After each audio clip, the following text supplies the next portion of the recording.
Welcome back to Southeast Asia Radio. This week, we'll cover ASEAN free trade with China and U.S. sanctions on the Karen National Army. We'll also cover South Korean cooperation with Southeast Asian countries and Hun Sen's recent diplomatic visits. Today is Thursday, May 15th.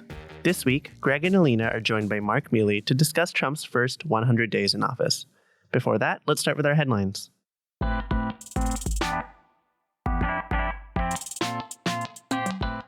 Jumping right into our first story today, Malaysia's Prime Minister Anwar Ibrahim says an upgraded ASEAN-China free trade agreement is close to being finalized.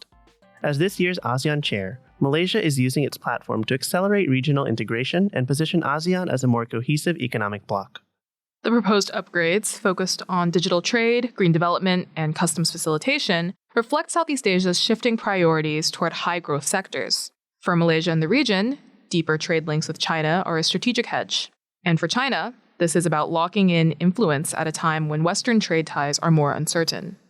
This development, while not finalized, represents the desire for Southeast Asian countries to overcome broader challenges to economic stability.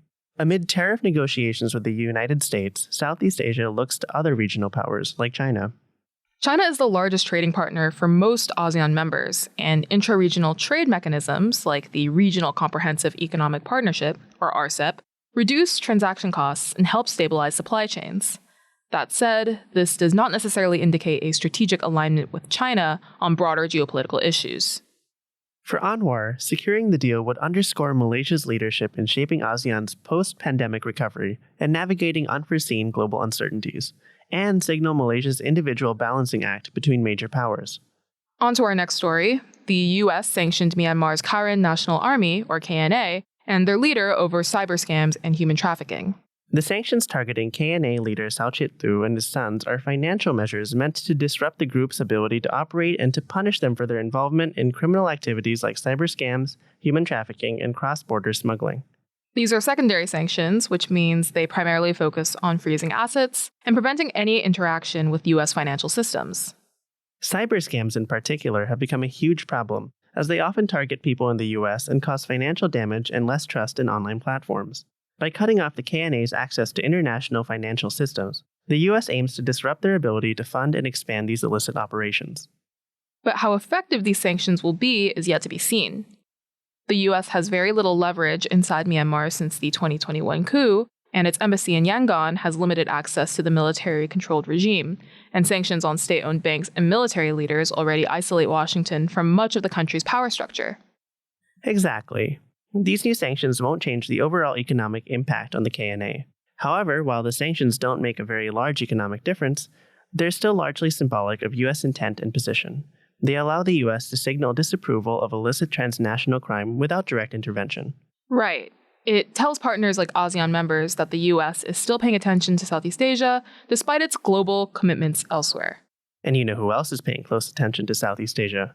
South Korea, which has been especially involved in Malaysia and Indonesia recently. That's right. Starting with Indonesia, Korean firms have significantly scaled up their presence, most recently with a $1.7 billion investment announced after a high-level meeting between President Prabowo Subianto and major Korean companies like Lotte Corporation, POSCO Holdings, KCC Glass, and Hyundai Motor Group. This isn't just a continuation of existing projects. It also signals new commitments in key sectors like steel, petrochemicals, automotive, and even defense. Right. Lotte's $3.9 billion petrochemical plant is set to begin operations later this year, and Indonesia is reportedly in talks with Korea's Pungsang Corporation for ammunition purchases. So the partnership is extending beyond economic cooperation into the security sphere as well. South Korea is leveraging its industrial strengths to build comprehensive partnerships that go beyond aid or trade. In Indonesia's case, these investments support Jakarta's own goals of industrial upgrading and economic self-sufficiency. In Malaysia, the cooperation is more climate-focused and developmental. Just this week, South Korea and ASEAN launched a $20 million regional methane mitigation project hosted by Malaysia as ASEAN chair and implemented in Cambodia. The project also includes strategic interventions like improving methane measurement, building financial plans for carbon finance, and sharing technology. These are all areas where Korea has real comparative advantage. And for Malaysia, aligning with Korean-led initiatives boosts its credibility as a sustainability champion while tapping into climate financing and innovation. South Korea's growing role in Southeast Asia points to a shift in how regional countries diversify their external partnerships. Seoul is increasingly seen not just as a trade partner, but as a credible third force, one that offers advanced technology, developmental support, and fewer geopolitical strings compared to the US or China. In a region often caught between great power competition, South Korea's approach in Southeast Asia stands out. It emphasizes mutual benefit, long-term capacity building, and respect for ASEAN centrality, offering a middle path that many Southeast Asian nations are eager to explore. Now let's head to Cambodia. Ex-Prime Minister and current Senate President Hun Sen recently went on a diplomatic tour to Indonesia and Timor-Leste. The trip was aiming to demonstrate Cambodia's commitment to regional security. In Jakarta, Hun Sen met with President Prabowo Subianto during a high-profile 3-day visit. And he was very well received. Hun Sen was greeted by 50 cavalry troops, a 19-gun salute, and a red carpet reception at the Merdeka Palace. But beyond this reception, the leaders also discussed other important business. Behind closed doors, the two reaffirmed strategic bilateral cooperation and emphasized ASEAN's role in inclusive, sustainable growth. President Prabowo emphasized Indonesia's continued commitment to peace and reconciliation in the region, emphasizing Indonesia's role in Cambodia's own peace process. For Cambodia, this visit was about positioning the country as a regional stabilizer. Though no longer prime minister, his continued diplomatic presence suggests Phnom Penh wants to play a constructive leadership role in ASEAN, especially amid growing geopolitical uncertainty. These moves also highlight Southeast Asia's internal diplomacy. Rather than waiting for external actors, countries like Cambodia and Indonesia are leaning on their own networks to promote stability and cohesion within the region. From Jakarta, Hun Sen headed to Dili, where he met with President Jose Ramos Horta in a visit focused on Timor-Leste's ASEAN accession process. The symbolism here was powerful. Cambodia, which was once one of ASEAN's most fragile states due to remnants of war, is now mentoring its youngest neighbor. That's an exciting process to see. Cambodia chaired ASEAN in 2022 when the group granted Timor-Leste observer status. This follow-up trip reinforces Cambodia's role in supporting Timor-Leste's institutional preparation and regional integration, especially on governance and development. For Timor-Leste, the visit also represents an endorsement from an ASEAN member that knows firsthand what post-conflict state-building looks like. And for Hun Sen in particular, it's a legacy moment, using Cambodia's journey to become a stronger member of ASEAN to encourage others down a similar path. Taken together, whether it's deepening trade ties, advancing climate cooperation, or mentoring new members, ASEAN countries are signaling they're not just passive players. They're shaping the region's future from within. And those are our headlines. Did we miss anything that you wanted to hear about? If so, please write us at scaradio@csis.org or DM us on your favorite social media platform. Up next, Greg and Elina's conversation with Marc Mealy. Stay tuned.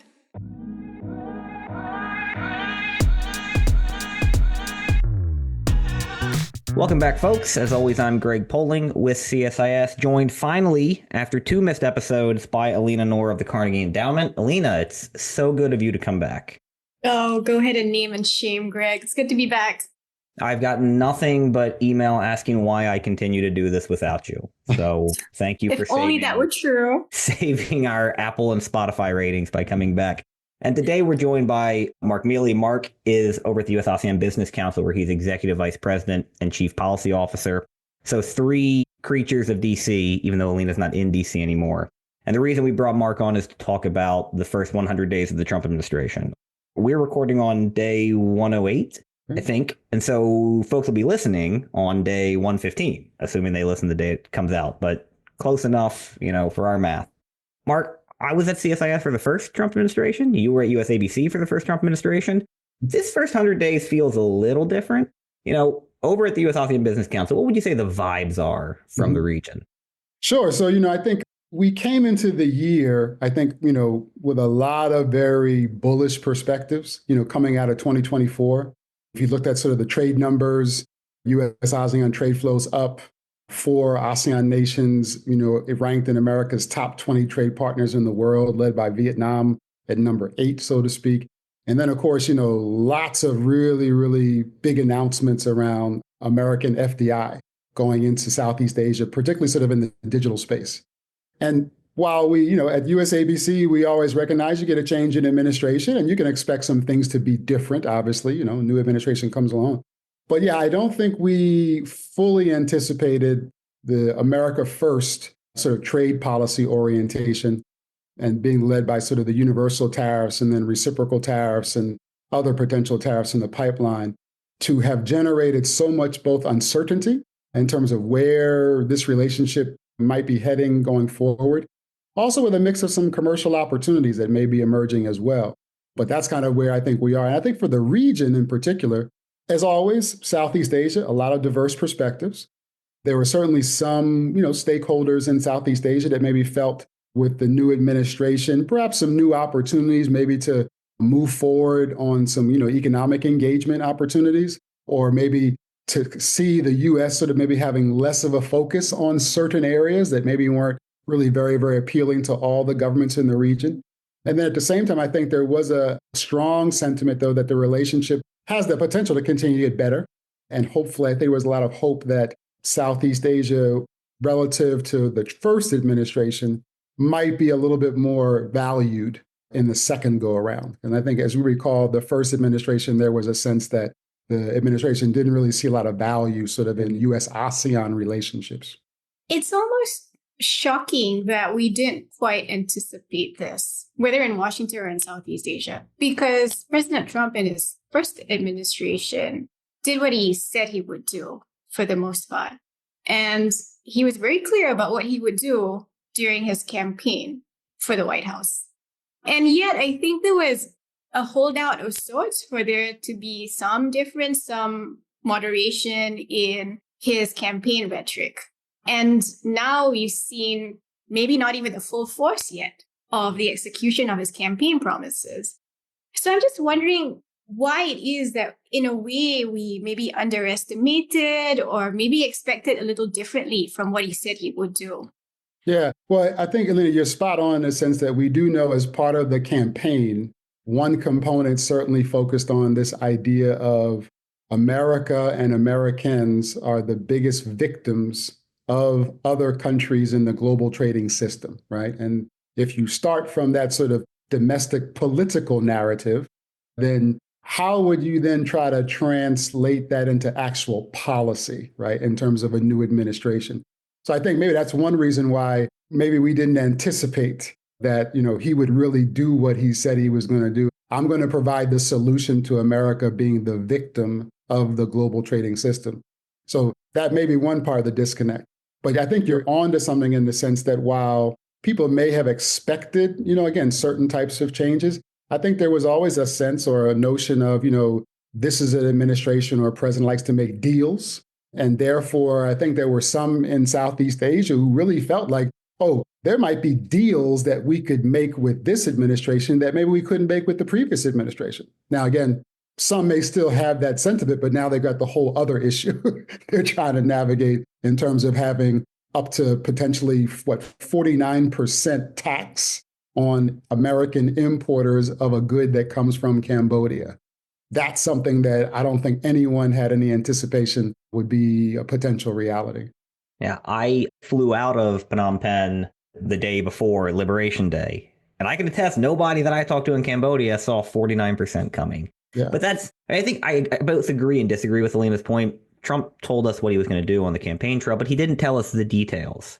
And so while people expected a tariff fight, I think what they expected was something at the level, the amplitude of the U.S.-China trade war of the first administration. And then even once we got the language about reciprocal tariffs, everybody kind of looked at it and said, well, you can't actually do, tens of thousands of tariff lines. So we don't really know what reciprocal tariffs mean. Nobody guessed that reciprocal tariffs meant some 10th grade algebra 1 level equation they came up with that they rolled out on Liberation Day. So that seems, I don't think there was a sense of shock when I talked to South Asians about the idea of tariffs and having to come to the table and make a deal. But the cavalier way that these were rolled out seemed to take some by surprise and maybe kind of break some trust in certain capitals. So, Mark, when we look around the region and, from what you're hearing on the business side, some countries have been more active than others, Vietnam, especially Indonesia to a degree. Others like Thailand and Malaysia have not been quite so active. What do you make of the different tactics being taken by Southeast Asian countries here? Sure. Again, I go back again, within the region, we know there's always great diversity, right? And I think it was very apparent from the beginning that once the quote unquote reciprocal tariff policy was really put on the table, that countries around the world and, major trading nations in Southeast Asia being no different would probably each come up with a mixed bag of responses or approaches to how they would navigate it. I think the first thing you start with the fact that unlike a few other countries, no country in Southeast Asia included in their mixed bag retaliation. So that's the first thing that was almost like a consensus that we're not going to retaliate, let's say like a China or a potential Canada or EU approach, so to speak. Then you get into, again, the diversity in the region. So obviously, if you look at the region's exports to the world, countries like Vietnam, a significant share of their exports to the world do come to the United States. And so therefore, I think there probably was a different sense of urgency to figure out how to really engage and how to really negotiate some kind of, a win-win scenario. And as you saw from the Vietnamese government, they unilaterally said, we're going to start buying stuff. They unilaterally said, we're going to lower tariffs unilaterally on certain products that are made in America, which has really broad implications for them because other countries that maybe were on the same MFN tariff schedule, when the Vietnamese government decided to lower the tariffs for the American products, that also meant a bunch of other countries also got tariffs on their products, also lowered sort of as a free rider scenario, so to speak. And then, Vietnam, on and on from there. You mentioned, I would put Indonesia probably maybe in that sort of second category where there was a desire. And here's again, a country that actually thought there might be opportunities for some deals with the administration. So I think they were probably saying, let's propose some of the deals that we think would be of mutual interest, as well as we've got to do some things, again, to address the administration's concerns. And then you go to the other extreme, like a Malaysia, for example, taking a much more, how should we say, maybe cautious, strategic kind of perspective. I was actually not surprised that actually the government of Malaysia actually decided to even do some quantitative research and analysis on the potential impact of the tariffs before even deciding how they might want to approach certain offers or certain things in terms of once they start the conversations with the Americans. And then you get to Singapore, America's one free trade partner. And, there, I think there was it's almost a surprising level of public dismay and shock that a free trade partner where we've got an agreement in place that's been executed for over 2 decades. For some, I know in Singapore, it kind of felt like that agreement pretty much got tossed out the window when they were slapped with universal tariffs. And as you know, Singapore is the country where America has a trade surplus. So, what's really trying to be balanced in the case of that bilateral trade relationship is an open question. And I think the point about how diversified Southeast Asia's economies are is a really important one. And prior to the announcement on April 2nd of these unilateral tariffs by the White House, you saw the Malaysian government already kind of taking steps to mitigate some of the headwinds that they'd expected. The Malaysian economy is slightly more diversified now, even though a lot of the E&E exports do go to the United States. But one of the maybe unintended, but possibly encouraging outcomes of the tariffs is ASEAN countries really doubling down on intra-regional trade commitments, right? And so we saw this with the joint statement from the special ASEAN Economic Ministers meeting, and then underscored by the recent meeting of ASEAN +3 finance ministers and central bank governors. So has Trump and his cabinet set off unwittingly more of a commitment by regions, whether within the Asia Pacific or beyond, to refocus their priorities on themselves? And what does this mean for the global trading system? Yeah. I personally do think that for some in Southeast Asia, the change in U.S. trade policy under sort of the America First represents a type of a global economic shock, right? An external shock. And as we all know, Southeast Asia is not new to navigating sort of global external economic shocks. We're going all back to the 1997 Asian financial crisis.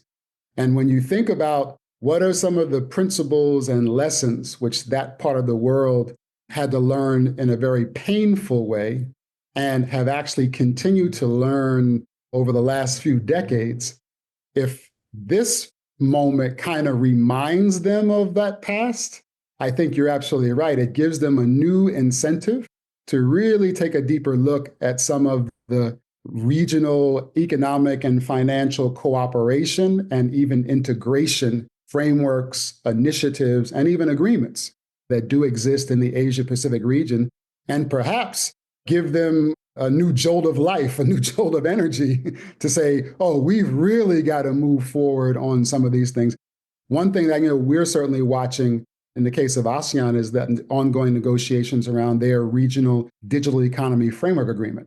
And again, we know this happened and was launched even before the new administration.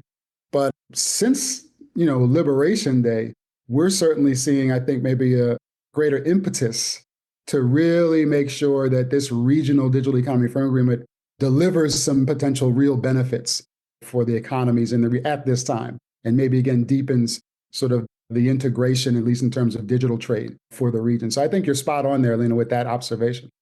Mark, when it comes to the trade in goods discussion, it looks like there's some countries, Malaysia is a good example, trying to drive the ASEAN agenda toward greater diversification and intra-regional integration. But then you've got countries like Vietnam, for whom a quarter of exports go to the U.S., Cambodia, 40% of Cambodian exports go to the U.S.? Mm-hmm. And most Chinese imports to both those countries only exist because they're tied into the supply chains for export to the U.S. and Europe. They just don't have the flexibility. Yeah. And then, Philippines, which is in kind of an odd position, because I actually think the Philippines would be perfectly happy with a 17% tariff if all the other tariffs went into place, because then Philippine goods are actually much more competitive than they were before Liberation Day. So, do you think that there's a tension, an unspoken one now, but a tension within ASEAN between those countries who have an almost existential need to cut a deal with the Trump administration in the short term, and those countries who are more diversified and have more flexibility? Yeah, I think that there certainly will be, varying levels of how each economy may be ultimately affected if these reciprocal tariffs and future sectoral tariffs and 232 tariffs and national security, if all those kind of things go into place, I think definitely different countries are going to, as they pursue or protect their national kind of economic interests, it may test certain degrees of, regional cohesion and cooperation. I think, for example, you're spot on in the sense, a country like the Philippines, which in some areas is not as competitive as some of its neighbors are in terms of cost of doing business, cost of, energy, those kinds of things. A new reshuffling of the relative competitiveness in terms of tariffs may actually give them some new opportunities relative to other countries that they didn't have, again, for the U.S. market. Obviously, that doesn't necessarily mean for the global economy, so to speak. But I think you're right. That could be a very interesting kind of dynamic to watch.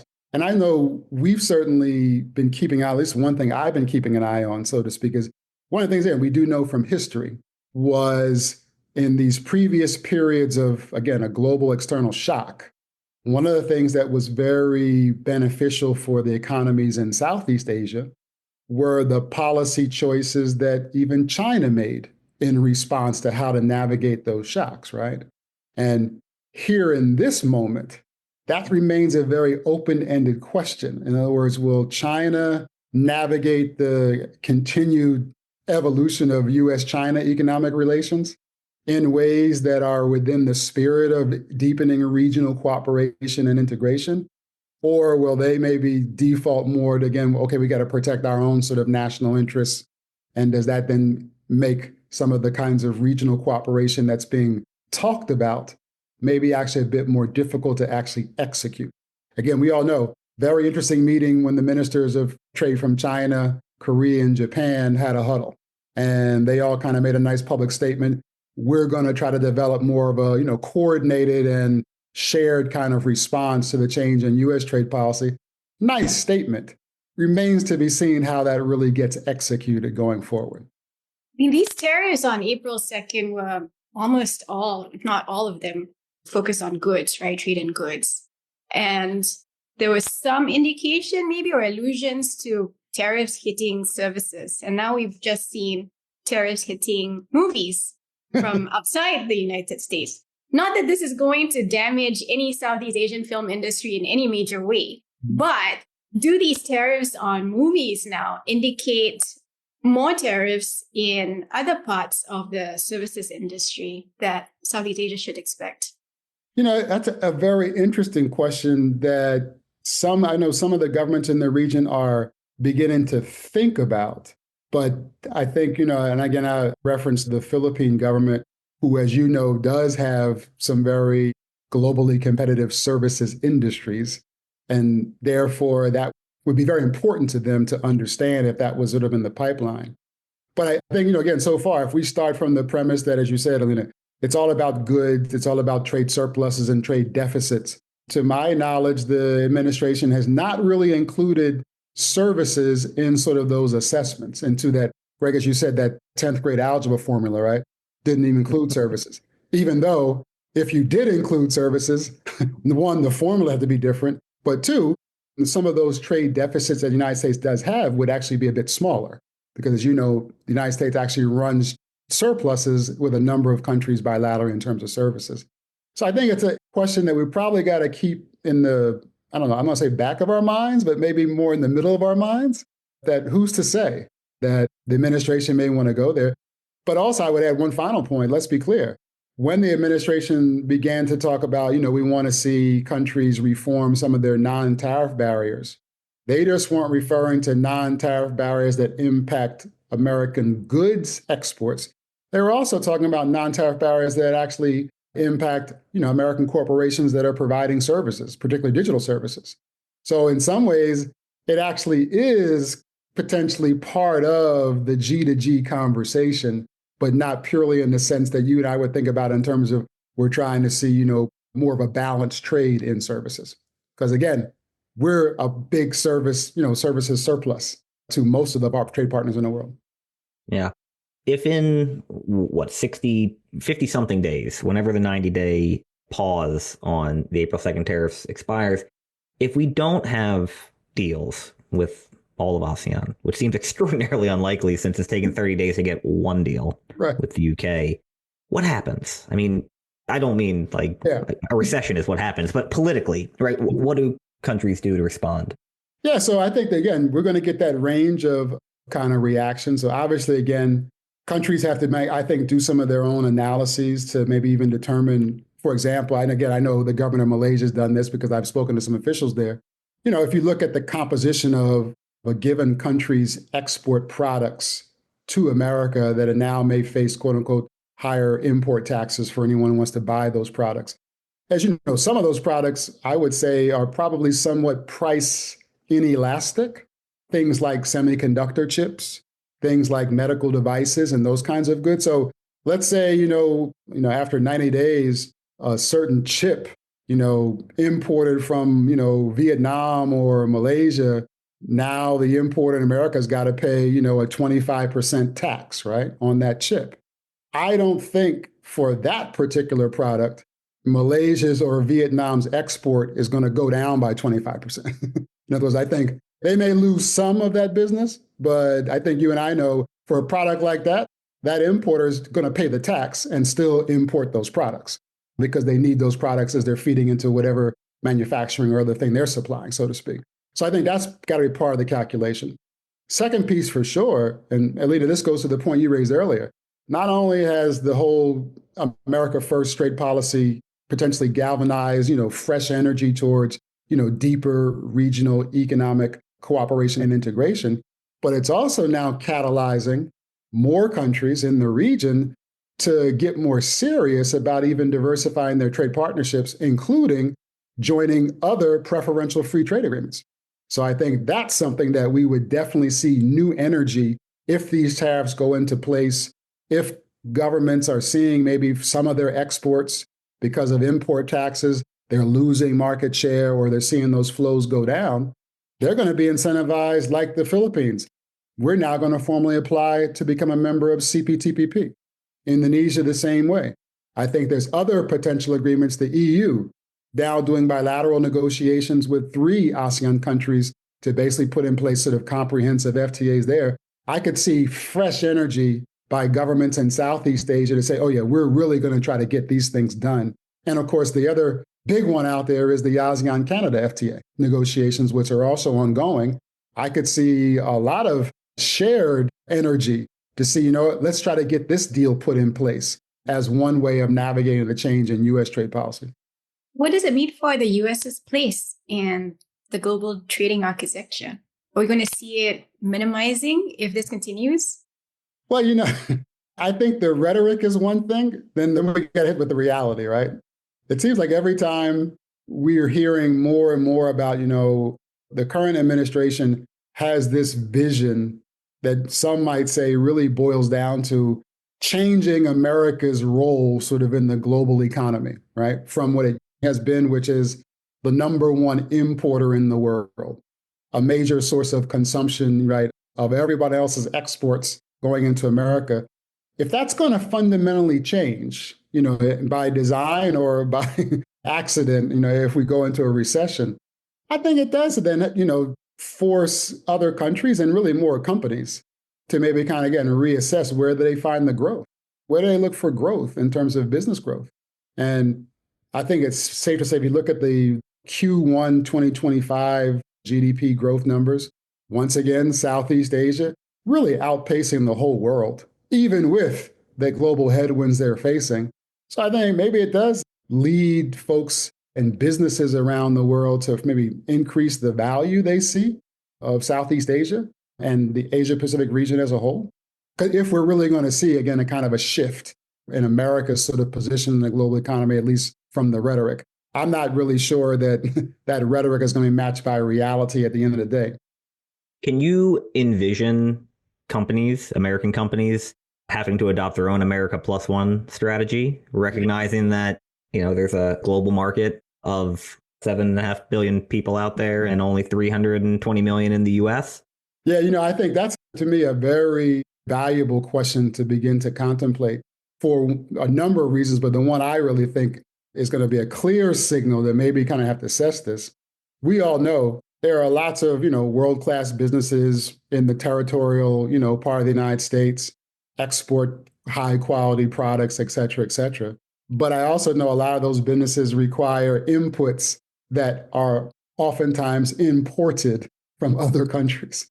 And you could see a scenario where American-based firms that were once globally competitive, even with disadvantages of not maybe having preferential market access in certain countries in Southeast Asia, because as you know, America is not a member of like CPTPP. We're not a member of RCEP. So those American companies do face a tariff disadvantage when they're trying to compete in Southeast Asia. Well, now they might face even more of a disadvantage if their cost of production go up because they've got to pay import taxes on some of the inputs which they use to make their high quality, products.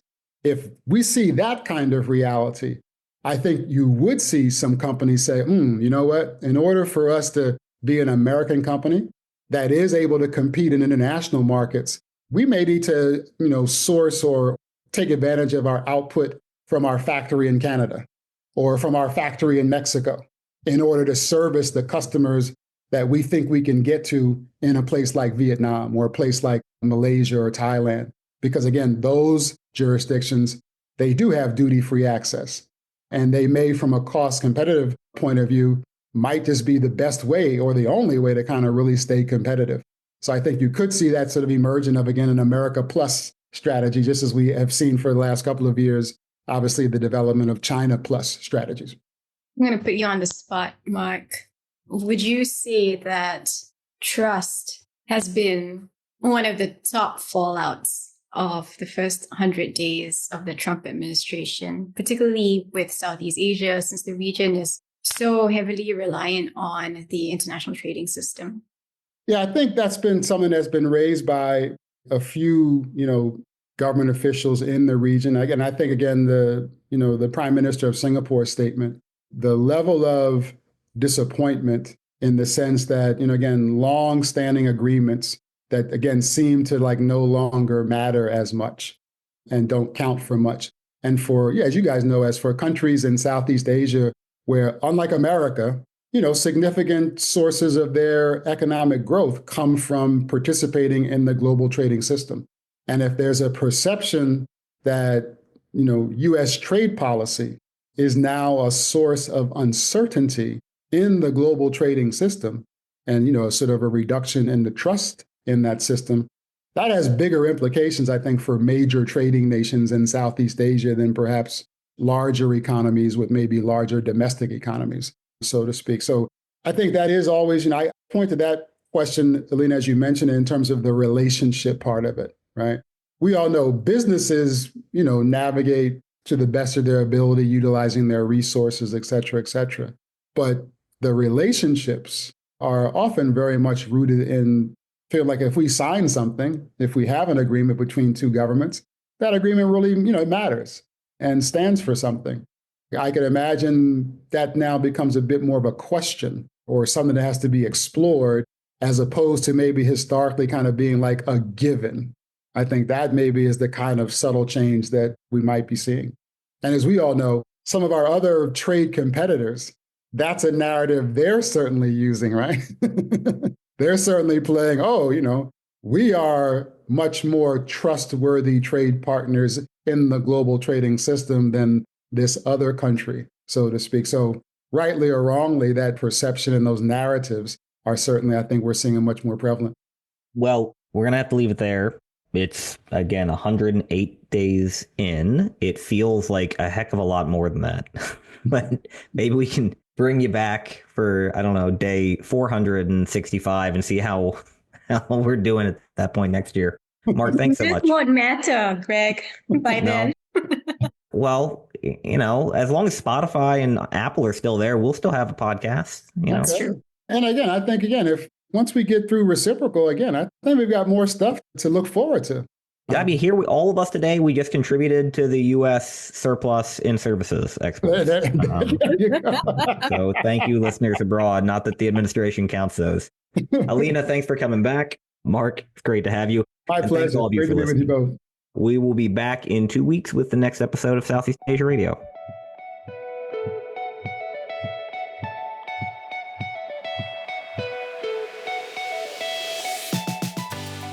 Thanks again for joining us for this episode of Southeast Asia Radio.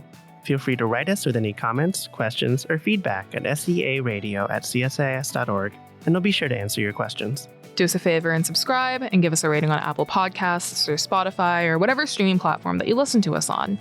Tell your friends about us. Marla Hiller is our producer, and our intern is Sophia Datta. Our co-hosts today were Greg Poling and Elina Noor. My name is Japhet Kitsan. And I'm Lauren Mai. And we'll see you in 2 weeks for another episode of Southeast Asia Radio.